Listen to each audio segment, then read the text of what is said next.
कि रावण की नाभि में ये है। आप ये देखिए ना कि यहाँ पर क्या होता है कि ये बाल्यकाल में ही ये सारी व्यवस्थाएं पहले से ही निर्धारित थी। जब तक तो राम जी का विवाह भी नहीं हुआ, राम वनगमन भी नहीं हुआ, तभी उस समय भी उनको, हनुमान जी को भविष्य लंका का दिख रहा है कि उसमें इस तरह लंका दहन होना है। तो चीज़ें किस तरह घटती हैं, इसको ये देखने की बात है कि कोई नहीं जानता प्रभु की लीला को, लेकिन हर लीला का कहीं ना कहीं अतीत और भविष्य जरूर जुड़ाव रहता है। अब जो हम इससे पहले अमृत कलश से पहले जो प्रसंग चल रहा था कि विभीषण ने ही उनको आके क्यों बताया, तो ये बात हमने वहाँ कही थी, क्योंकि क्या होता है निर्देशक को चीज़ों को ऐसे जोड़ना होता है, उन्हें भली बात सब कुछ ज्ञात है, जैसे अभी हमने किया बाल्यकाल में भी उन्हें ज्ञात है, लेकिन दर्शकों को, श्रोताओं को ऐसा न लगे। तो विभीषण जब उनको ये बताते हैं कि इसकी नाभि में जब तक आप वो नहीं करेंगे तो कुछ नहीं होगा, तो वो कहते हैं बस इतना ही संकेत काफ़ी है। वो विभीषण को पीछे हटने के लिए संकेत करते हैं, और जैसे ही वो उसकी प्रत्यंचा चढ़ाते हैं, इस तरह का परिवर्तन वातावरण में हो जाता है। शायद जैसे कहना कि रॉकेट लॉन्चर यदि जब छोड़ा जाता है रॉकेट लॉन्चर, तो उस समय क्या ऐसी होती है कि पृथ्वी पर भूकंप हो, कुछ इस तरह की सब आंधी तूफान, इस तरह की चर्चा आती है। उन्होंने उसको बाढ़ को छोड़ा है, तो एक उसी समय उससे नाभि के वो होते ही रावण एक तरह से बच घायल हो जाता है, हृदय घायल हो जाता है, और रावण वहाँ पर गिर पड़ता है। क्या होता है, जैसे ही रावण वहाँ गिरता है तो उधर लंका में तुरंत शरण शरण शरण,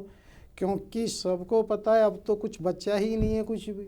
तो इस तरह की जो पुकार बराबर आ रही होती है, तो प्रभु उसी समय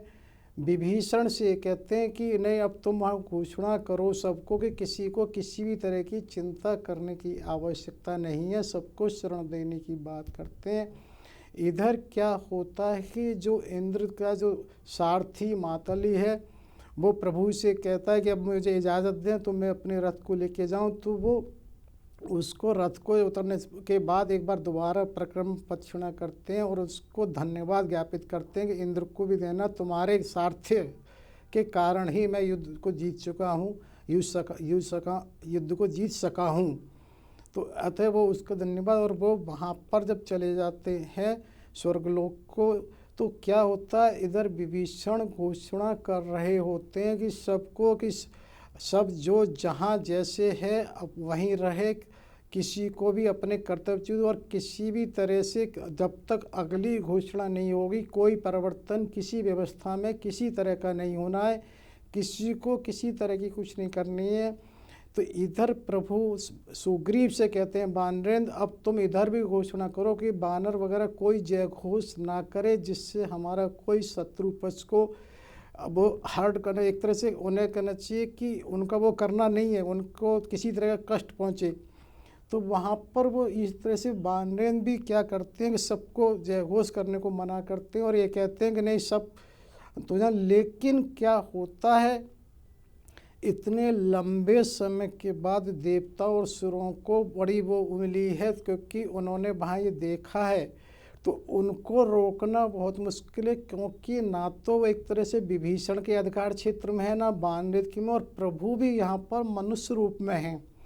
तो वो भी उन्हें नहीं रोक सकते। तो वो बराबर वहाँ पर एक तरह से उनकी जय कर रहे होते हैं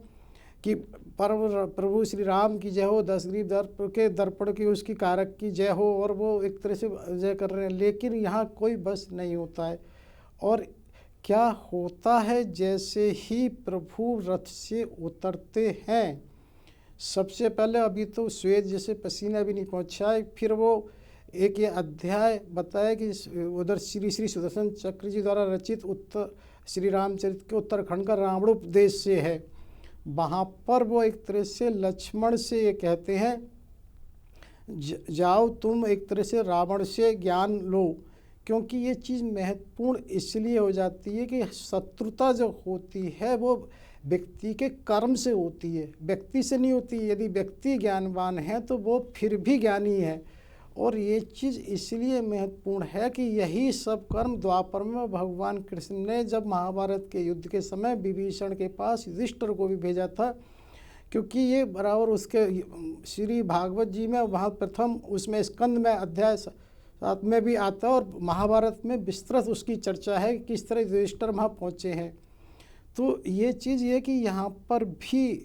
प्रभु राम लक्ष्मण को ये कहते हैं, और तो क्या होता है कि लक्ष्मण एक बार जाकर उनके पास लौट आते हैं, और जब लौट कर आते हैं तो वो प्रभु पूछते हैं तुम कैसे गए थे। क्या होता है कि जब लक्ष्मण जी वहाँ पर जाते हैं रावण के पास, तो उस समय वो उस मर्यादा का से नहीं पालन करते हैं। लक्ष्मण जी दोबारा